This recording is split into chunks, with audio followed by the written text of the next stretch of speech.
Hi everybody and welcome back to my War Games hobby channel. Alec here. I'm going down the club tonight. I've got a game with my buddy Graham and we're playing a Rebels and Patriots game. In fact, we're not doing when you look at that book and when you look at the title, you think it's the American War of Independence, which of course it can be. But in the book itself, it's the wargaming rules for the North America colonies up till the Civil War, and what we're doing tonight in fact is a Civil War game. I did one at home. I don't know whether you watched it a few weeks ago. I did a game of the bridge attacking a Union force attacking a bridge held by Rebs, and I mentioned this to Graham and he said, I'd like to do something like that down the club. So we're having this game, and I thought I would tell you about what we're doing in my office here before I go to the club tonight, because it can be a bit noisy there to explain, and I think it needs a bit of an explanation as to what the game is all about and why we're doing it and why I've got the troop selection I have. Now we're doing a scenario from the book on page 40. It's called, and there we go, Scenario A, which is a first clash at Lament Ridge. So we're going to set the table up with that in mind. So it says here that both sides use the 24-point companies. In fact, we're going to do more than that because for an evening game I think we can easily go higher than 24 points. So we're going to go for 40 points, which may be a bit ambitious, but I think it'll be okay. It says here table size 48 by 48. We're going to be using a 6x4 table, so slightly bigger. We may reduce it down. We may ignore 6 inches either side to reduce the width slightly. There's no special terrain rules. It's a fairly open table, but there is a ridge where we place an objective marker at the centre of the table on top of Lament Ridge, and that's really what we're going to be fighting over. The attacker starts in the north zone, the defender starts in the south zone. Players take it in turns to deploy 1 unit at a time, starting with the defender. What we do is we count the number of turns each company controls the objective marker. They have to have a unit within 3 inches of it and be the only company there as well. So anyone that is within 3 inches, they do take control, if you like, of that. And the one that with the most control points at the end of the game gets 3 honour if you control the objective marker more than your opponent. You get another honour point if your company managed to cause at least 33% casualties, which I think is going to happen. And then you get 2 honour points if your company has taken less than 33% casualties. That isn't going to happen. So really it's going to be a case of who controls that the top of the ridge. Now what I've decided to do, I've actually worked out what I think is a fair army. Graham's had no say on this. He may regret this later on. But what I've done is I've tried to reflect, this is sort of mid to late American Civil War, and being a historical gamer, I do try and sort of stick to what would be, right for that period or right for wherever they are in the war. So I've got quite a large Union force fighting a much smaller Reb force. Now the reason being is by mid to late war, the Rebs obviously were running out of people, but what they had were very, very they were veterans, if you like. So they're all of the Reb force, and you can see there's 4 units of line infantry, 2 units of light infantry, which are small units, and a unit of cavalry. But they're all actually veterans, so that you'll get the +1 for discipline, which is going to be a huge advantage for Graham. But of course it's not cheap, it's 2 points.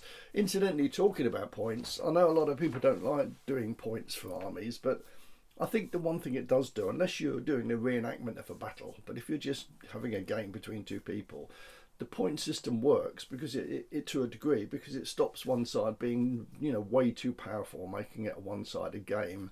So although I understand how people feel about points, it does just stop that not happening, that one side does become too powerful for the other, and it's a one-way game. So the 2 points per unit is quite expensive, but that is a real big bonus. They get that +1 bonus on all activations and on the morale checks as well. So it really does make a lot of difference. You can see there, so he's got a total of 60 foot and 6 mounted. So a total of 66 figures in all. Now if you look at the Union, obviously they're much bigger. So they've got 102 infantry, so not quite double, but not far from it, and 6 cavalry as well. But you'll notice that there's only 1 unit of veterans, and that's a small unit of 6, because by then the Union Army, for some reason, in the American Civil War, didn't replace losses in units. They let the unit sort of wind down and get smaller and smaller and smaller, almost to a point until it was disbanded. So a lot of the very experienced veteran troops were very, very small units, sometimes 150, 200 for a regiment, which is daft. So that one veteran unit I've got on the Union is in fact only 6 figures strong. So it means it can go into close order, which is an advantage in these rules, because you get another discipline for being in close order. Also your shooting is better, but once you've lost 1 figure, you have to be a unit of 6, and once they've lost 1 figure, that unit then can't go into 6. So that's the only veteran unit in the Union Army. There are 3 units of normal of line infantry that are not veteran, but they're not green either, so they're just average. You'll see there are 3 other line infantry units, but they're large. These basically are the freshly raised units that happened in mid to late war. A lot of Union units were raised, and they were obviously green until they had the first couple of battles, and they would be full strength. So those 3 units are 18 strong, but they are green, and that's where they're going to have the problem, because that's a -1 on all their discipline and morale tests. And as I've found in the past, when you've got green units, they sometimes do nothing at all. So that's going to be the advantage to Graham, and he's going to hope I roll badly for those units. And I have a very strong light infantry unit of only 6 men again, and it's but they're good shooters. This represents the better weapons that the Union Army would have at the time. They weren't necessarily certainly the sharpshooter units were the best shooters anyway, and they did have good weapons. There should be some units of that type, and they've only got 1 skirmish unit. Well, what it is good. Incidentally, I did forget to mention, if you look back onto the Confederate side, you'll notice I've got them as poor shooters. That's all the line infantry. Now there's a reason for that. I think that, and the cavalry as well, it's not because the guys are inexperienced and not very good shooters. It's because their weapons just weren't up to the standard of the Union side, and they also had ammunition problems. You know, they were running out of ammunition in many battles. So I've penalised them quite a bit, really, for actually for shooting. They're going to have to really get stuck in, and this is where they're going to have the advantage. If they can get in and fight a melee, or just roll well when they do shoot, they do have a disadvantage. And again, I feel that is correct. I think for the American Civil War, the Rebs were always up against it, the weapons just not being quite as good, and the ammunition problems they had. The Union were much better supplied, even though the units were green, they still did have good weapons. So I've tried to reflect that. That does mean the units, rather than being 6 points, are only 5 points, so they do get a reduction for that. For being poor shooters, so they're 5 points a unit. So that's why I've picked those troop types, because I want it to be quite different. A much larger Union force, but of not such high quality troops, but with good weapons, against a small but veteran army of Rebs, but with lesser sort of quality weapons and ammunition. And we'll see how it pans out. If of course I've got this wrong and Graham loses, I'll never hear the end of it. But the game I had a few weeks ago, if you remember, and if you watched it, the Union really did struggle with the green troops. I haven't got as many. I did have most of my units were green, and this time, in fact, it's only the 3 large units of 18 are green. The rest of them are just normal. In fact, the cavalry, the Union cavalry, are better. They do still shoot on 5+. I've made the Reb cavalry again poor shooters, but of course they've been upgraded and veteran like the infantry. So it'll be interesting to see how this game goes. I hope that what I've done works, and there's only one way to find out, and that's play a game. So I'm going to go down the club in a couple of hours' time, and we're going to set the game up, and we'll play it. And at least you know what it's all about and why I've picked the troop types I have. And let's see whether I'm correct in assuming. I think it'll be a close game. I think if I can activate my green units, I should be able to overpower Graham's smaller force. But if I roll badly for those green units, then I'm going to struggle. I think his veteran troops, who will be activated virtually every move, they've got to roll. Graham's got to roll really badly for them not to be activated. I think he could overpower me, but we'll wait and see, shall we? See what happens. Right, so I hope you enjoy the game. I'll see you at the club in 2 hours' time. Okay, guys, here I am down the club. Graham is taking some photographs. Hello, Graham. Hello. He's my buddy. He's going to be playing me today. You can see his small army here. Oh. They're all veterans, though. He hasn't got as many as me. As you can see, I've got a lot more. There's my... But I've got 3 green units, 3 normal units and 1 veteran, which is a small unit of 6 at the back. I've got a cavalry unit over there, which isn't as good as his, and I've got my best units, the skirmishers, in here, because they're sharpshooters, so they hit on 4s. Graham's all veteran, which means he should be able to activate every move, especially if his officers are nearby, and especially if you go into close order, because you get another bonus for activations then. So he's got to hope that I roll badly. My green units are too slow coming on. Right, there's the ridge we're fighting over, and the lone tree in the middle. If any unit at the beginning of your turn is within 3 inches, only 1 unit counts for this. If I've got 3 units, it's still only 1. You get an honor. You make a note of that, because at the end of the battle, after 8 turns, we roll to see if there's any more turns or not. But when the game finishes, whoever's been nearer to that more than the other person, they get 3 bonus points. And then if you kill more than a third of the enemy army, you get a bonus points. And if you lose less than a third, you also get bonus points. Neither of those will happen though. It's all going to be about who's going to be near that tree. Of course, one army might break before then anyway. But so there we go. Graham. We've got a dice to see who starts. We haven't done that yet. We'll do that in a minute. And it should be a good game. So we'll let you know how we get on. Now, I'm just doing highlights, as I mentioned. Graham is going to record the whole game. So when I do release mine, I'll leave a link for those that do want to watch the whole game. I generally only do highlights in my games. That's the way that I do things. Right. So just to remind you, when you are activating units, you can either move, you can attack or charge, you can fire, you can skirmish, you can form a close order. If you do it, you can do any of those, or you can rally. And just a reminder, you get +1 for all units within 12 inches of a leader for that activation. Okay, well, I'm going to give you an update because we've done, this is in fact the beginning of our 4th move.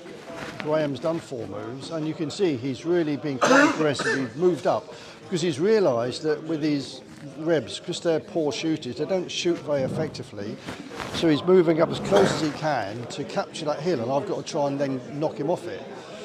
My cavalry there did manage to get a point last time. In fact, I've got 2 points now because I've been there for 2 moves. But over here, Graham moved his cavalry up, got within 12 inches of me, and unfortunately for me, I failed to activate them to shoot because they're a green unit. Then the next move he charged me, he killed 3 figures, he didn't lose any, and I've fallen back and I've got 2 disorder markers, which means I must try and rally next move. So that green unit is already in deep trouble. And it's in no longer, of course, in close formation either. All my other troops are moving up here and they're in close formation. I'm going to have to do some shooting here now, because the one advantage I do have is that I hit on 5s and 6s. I've got better weapons than Graham has. So I'm going to try and damage him. And I think next move he's going to try and charge in and get the bonus for charging. I could charge myself, but I think I'll be better off shooting, because they only hit on 6s if they charge, although if I'm charging I hit on 5s. But I think I'm better off shooting him off. And over here he's got 2 skirmish units trying to take on my single unit here. He's moved up within 12 inches so they get effective fire, and I'm going to shoot at one of them to try and push them back. He's lost 1 figure off each unit so far, so he is losing the game at the moment, but only by a little bit. He's lost a total of, let me just have a look over there. Yeah, he's just lost the 2 skirmishers, that's all he's lost. And I've lost 3 men from this unit. My cavalry I've captured, or they were within 3 inches of that tree. He's going to try and shoot me off next time or charge me. I can try and evade, because I'm not going to gain any more bonuses for being there. So that's where we are. So we've done quite a few moves, and you can see it's all going to start happening from my might. Okay, so a bit of an update here. First of all, apologies, I made an error. We forgot that the units, line units, have got a first time fire. They get a bonus for first time firing, and we didn't put, I've got these little markers that I normally put down to remind me of this, and because we didn't want to make the game look too untidy, we didn't put those down, and we probably forgot. So that was a silly thing to do. Anyway, the other thing we also forgot was that if you're in close order, you get another +1 for shooting, which means that Graham now, within 6 inches, well, within 12 inches of my units, was firing and hitting on 4s, 5s and 6s, and he fired to great effect. He's caused a lot of casualties all along my line, and I've got this unit here is disordered, this unit's disordered, this unit's disordered, this unit's disordered, and this unit is broken, because what he did there was he was near enough with 2 skirmish units to charge me, and he lost 1 man for one of his units, but I've lost a total of 3. So suddenly the game's turned on its head, because that first fire Graham got in his move has been very, very effective. Of course, I'm going to get it back in my turn, but not with units that are disordered, because they have to rally. No, they don't, sorry. If they've only got 1 disorder marker, they can still shoot, but they shoot less effectively. So I may decide to rally them instead and keep my first firing until it's there's no minuses. So that was a really good move for the Rebs. They've taken the hill, you can see that. They've got 2 units within 3 inches of the lone pine tree, or whatever tree it is, oak tree, and suddenly it's all looking, he's looking very happy. Look. Yeah, so we haven't played American Civil War with these rules, and in fact, you know, we haven't played enough games anyway, and I just forgot that pretty important thing about that first time firing, which he took full advantage on in his turn. So he hasn't lost out, it's just it was a bit of a delayed reaction. Right, so it's my turn now. I've got to try and, well, I don't have to rally if I don't want to, but I think they fire at much less effect. I'm going to look that up in a minute and see what's the best thing to do. But these can open fire, these can, and the front unit there can anyway, because they don't have any disorder markers. They're going to fire at full effect and hopefully do some damage to Graham. I'll let you know what happens. Okay, a bit of an update. There's Graham's now got down to 3 figures over here with his cavalry, because I managed to shoot at him with this unit with first time firing, and they're in close order, so he did lose heavily. He did charge me last move, and I lost 2 more figures off this unit, and I fell back, but they're still there, and I still haven't done my first fire. In fact, with these rules, it says first fire or combat. I should have used that in the combat. I'll use it next turn. I keep forgetting that. It's a first fire or combat. Right, so now I've lost my sharpshooters that were here, because Graham opened fire. We lost 2 figures, and we've already agreed with these rules that when you get down to 1 figure in a unit or 2 in a line unit, the unit disappears. So my sharpshooters have gone. I've still got units that are disordered, as you can see. They failed to rally, and Graham's holding the hill. So at the moment he's in a winning position. And his turn, unless I can push him off that hill with my shooting this time round, which I'll try to do. And I can't open any fire with this unit because it's got a 45-degree angle, so I've not got a target with those at the moment. I'm going to have to manoeuvre them.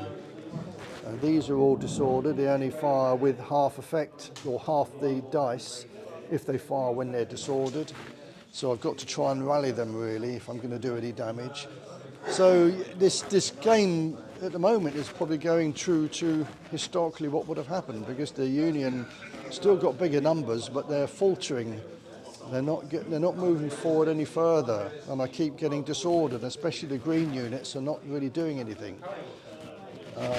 So we'll do another move. It's my turn now. This is my turn 6, I think, isn't it? And I'm going to see if I can shoot him off from that tree, because I need to get up there, really. Right, well, I'll report back later. Okay, guys, well, the bottom line is I lost. Because you can see over here, Graham had 5 honour points for holding the big tree on the ridge, and I only had 1. I also had a minus honour for something that happened earlier with my officer. So he won by 4 honour points and I didn't get any. We both lost more than a third of each other's armies. We both therefore killed more than a third of the other opposing army, so we didn't gain anything there. But you can see what happened was Graham got on that hill with his veteran troops, and it's just impossible for me to get him off, because he only failed to activate twice the whole game, and I failed to activate numerous times, especially my green units. So my green units are still there because they started off with a lot of figures in each. Look at this one. This has only lost 1 man, but it kept failing to activate. And the other 2, this one and this one, are still in the game, but they just failed to activate too many times. In the middle here, forget this unit for a minute, I'll tell you about that in a minute. I only had 1 of my normal units left, and the other 3 went, including the veterans. So I took heavy casualties. Graham's still holding the hill, so he won the game.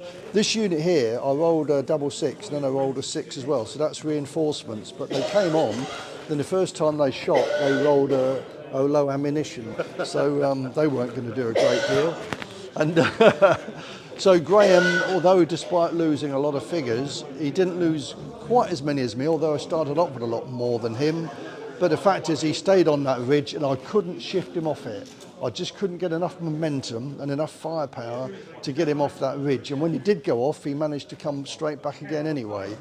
So, yeah, it was a good game. We made a few errors because we're both a bit rusty with the rules, but we tended to put them right eventually, and we think the result wouldn't have changed any different.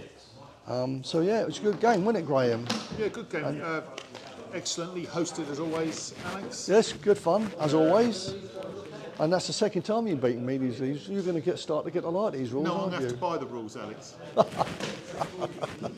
Right, thanks guys. I hope you enjoyed that very brief sort of soiree. Yeah, but Graham's going to put the whole thing on. And so if you want to see the game and see where I went wrong and watch every move, every bad move I make, then do go and watch it. I'm just done the highlights and it gives you an idea what the game's like. Right, thanks Graham. No problem. Thanks again. So how did I think that game went? Well, I made a few errors. I think it's because when you go for an evening of war games, you meet a lot of friends there, people come up and chat, and you sometimes lose focus on what you're doing. Well, certainly I do. Maybe it's an age thing, I don't know. But we made a couple of errors. The first one is, of course, if you look at these little slots that I put down to remind me of what troops can do or can't do. For example, there's if you look at the blue one in the middle there, the first fire, so it shoots or fights on a +1 and its first shooting, or if it's in melee. I didn't put them down because you can imagine, look at the top 3, for example, the Confederates could be a veteran, which is discipline 1, +1. The first fire, of course, once they go into first fire, if they're poor shooters, They've also got the fourth one down there. If they're in close order as well, they could end up with 4 of those slots, which is a little bit distracting, really. I either need to make them a lot smaller, or you try and remember what your units have got.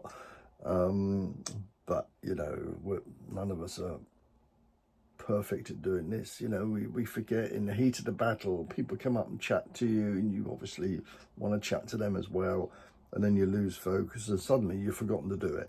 So a couple of times in yesterday's game,